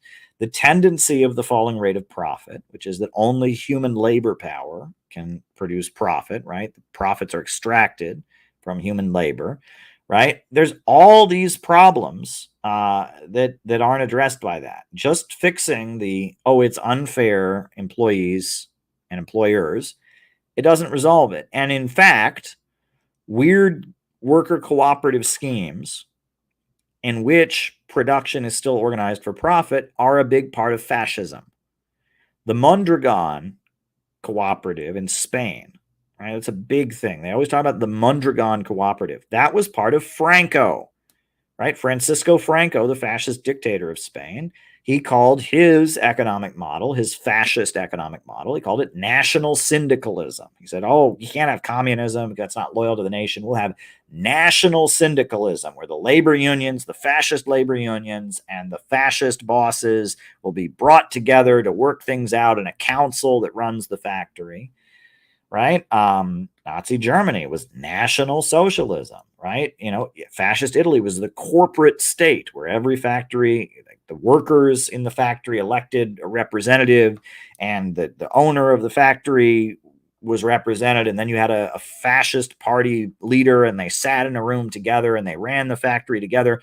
But it was all still run for profit, right? The workers were not the owners in fascist Italy, and they were not really the owners in fascist Spain either. They were just they were like represented in the governing process or something. Fascist schemes always have a weird thing.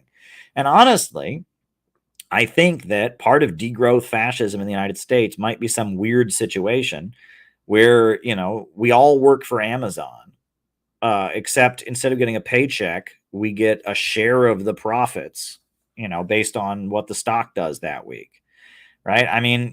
This is fascist schemes. They don't get rid of production organized for profit. They don't have central planning of the economy, but they often have weird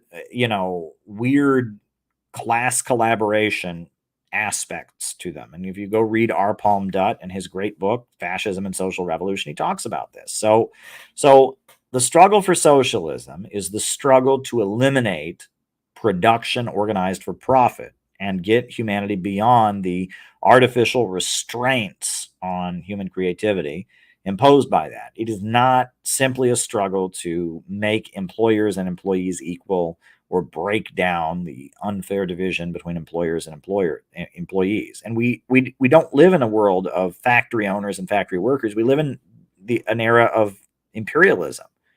We live in an era of huge corporations that dominate the whole globe. We live in an era of bankers, etc. It's a very kind of outdated model, So I just don't view the worker cooperative thing as the answer. It can be part of socialism, though, right? In a socialist society, like, Huawei Technologies in China, like, Venezuela's got loads of cooperatives. There's examples of how worker cooperatives can be very successful, especially in the market sector. Now, socialist countries tend to have a market sector, but when the market sector involves cooperatives, that's more egalitarian. I'm not against worker cooperatives, but they are not socialism. That's my point. Worker cooperatives are not socialism. And I'm not going to debate Richard Wolff on it, because I respect him.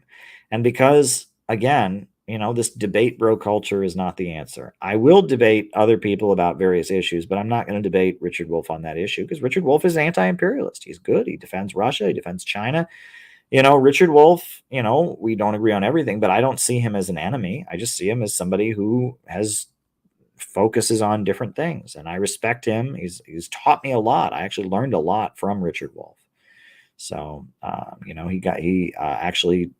the one who recommended I read Theories of Surplus Value, which I got a lot out of, so very good. All right. Well, listen, folks, I do appreciate all the super chats you sent in. I will be back tomorrow night. I'll be doing a Saturday night stream like I always do. But yeah, it's been fun. I'm going to put on the closing music. So yeah, I'm going to put on the closing music and we'll be back. We will be back. Thanks, everybody.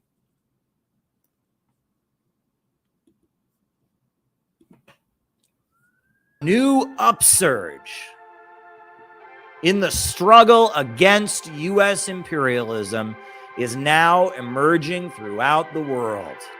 Ever since World War II, U.S. imperialism and its followers have been continuously launching wars of aggression. But the people of various countries have been continuously waging revolutionary wars to defeat their aggression. And while the danger of a new world war still exists, and the people of all countries must get prepared, revolution is the main trend in the world today.